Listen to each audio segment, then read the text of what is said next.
Hi అండి, welcome back to our channel. ఈరోజు మన వీడియోలో కమ్మగా నోరూరించి బ్రెడ్తో ఒక మంచి స్వీట్ డిజర్ట్ని చూపించబోతున్నాను. మా ఇంట్లో ఈ స్వీట్ని అలా చేయగానే ఇలా ఫినిష్ అయిపోతుంది. నాకైనా పిల్లలకైనా సరే చాలా చాలా ఇష్టం అన్నమాట. చాలా బాగుంటుంది. మరి లేట్ చేయకుండా ఈ సింపుల్ అండ్ హెల్దీ స్వీట్ రెసిపీని ఎలా చేసుకోవాలో వీడియోలోకి వెళ్ళి చూసేద్దాం రండి. ఈ స్వీట్ తయారు చేసుకోవడం కోసం నేను ఇక్కడ 4 బ్రెడ్ పీసెస్ని తీసుకున్నానండి. ఈ బ్రెడ్ పీసెస్ని నేను వీడియో క్లిప్లో చూపిస్తున్న విధంగా ఇలా ఇలా మధ్యలోకి ఈ విధంగా కట్ చేసేసుకోవాలి. 4 పార్ట్స్గా దీన్ని ఇలా కట్ చేసుకోవాలి. దీన్ని ఇంకా చిన్న చిన్న పీసెస్గా కట్ చేసుకోవాలనుకుంటే కట్ చేసుకోవచ్చు. సో ఇప్పుడు ఇలా కట్ చేసి పక్కన పెట్టుకొని స్టవ్ ఆన్ చేసుకొని స్టవ్ పైన కడాయిని పెట్టుకొని 3 టేబుల్ స్పూన్ వరకు నెయ్యి తీసుకోండి. నెయ్యి ప్లేస్లో ఏ ఫ్లవర్ లేని ఆయిల్ కూడా తీసుకోవచ్చు అనమాట. కొంచెం నెయ్యి హీట్ ఎక్కిన తర్వాత మనం కట్ చేసి పెట్టుకున్న బ్రెడ్ పీసెస్ని ఈ విధంగా యాడ్ చేసుకోవాలి. ఒకవైపు కొంచెం లైట్ గోల్డెన్ బ్రౌన్ కలర్ వచ్చినంత వరకు ఫ్రై చేసుకున్న తర్వాత రెండో వైపుకి ఫ్లిప్ చేయండి. నేను వీడియో క్లిప్లో చూపిస్తున్న విధంగా ఈ ప్రాసెస్లో చేసేసుకోండి. సో రెండు వైపులు కూడా మంచి కలర్ వచ్చేంత వరకు ఫ్రై చేసేసుకొని ఇప్పుడు ఒక ప్లేట్లోకి ఈ బ్రెడ్ పీసెస్ అన్నింటినీ కూడా తీసి పక్కన పెట్టేసుకుందాము.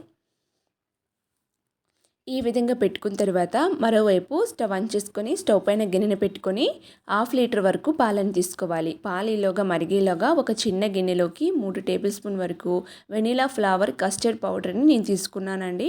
ఆ కస్టర్డ్ పౌడర్ని 3 టేబుల్ స్పూన్ తీసుకొని 2 టేబుల్ స్పూన్ వరకు వాటర్ని యాడ్ చేసుకొని ఇలా లంప్స్ లేకుండా కలిపి పక్కన పెట్టుకోండి. ఇప్పుడు పాలు ఒకవైపు స్టవ్ పైన మరుగుతూ ఉంటాయండి. పాలు ఇలా మరుగుతూ ఒక పొంగొచ్చేంత వరకు కూడా మరిగించుకోవాలన్నమాట. స్టవ్ని మీడియం ఫ్లేమ్లో పెట్టుకొని మరిగించుకోండి. దీన్ని ఒక 5 to 6 మినిట్స్ పాటు మరిగించేసుకోవాలి. సో ఇలా మరిగించిన తర్వాత ముందుగా మనం కస్టర్డ్ పౌడర్ని కలుపుకున్నాం కదా, ఈ మిశ్రమాన్ని స్టవ్ని లో ఫ్లేమ్లో పెట్టుకొని నిదానంగా యాడ్ చేసుకోండి. ఇలా వేసిన వెంటనే ఈ విధంగా స్పూన్తో కలుపుకోవాలన్నమాట.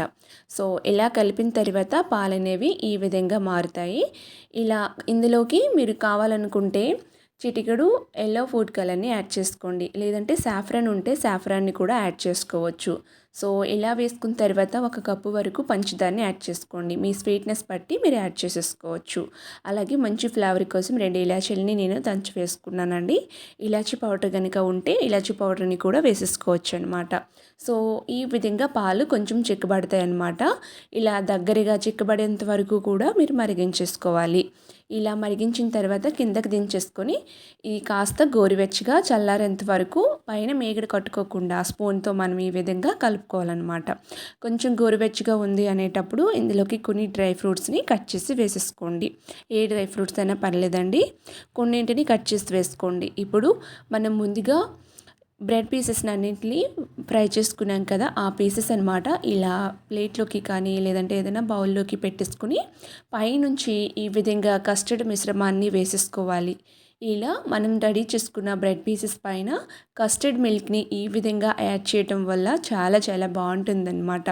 సో ఈ సమ్మర్లో కూల్గా ఇలా ఫ్రిడ్జ్లో పెట్టుకొని ఈ విధంగా చేసుకొని తిన్నామంటే చాలా టేస్టీగా ఉంటుంది. పిల్లలే కాదండి, పెద్దవాళ్ళు కూడా చాలా ఇష్టంగా తింటారు.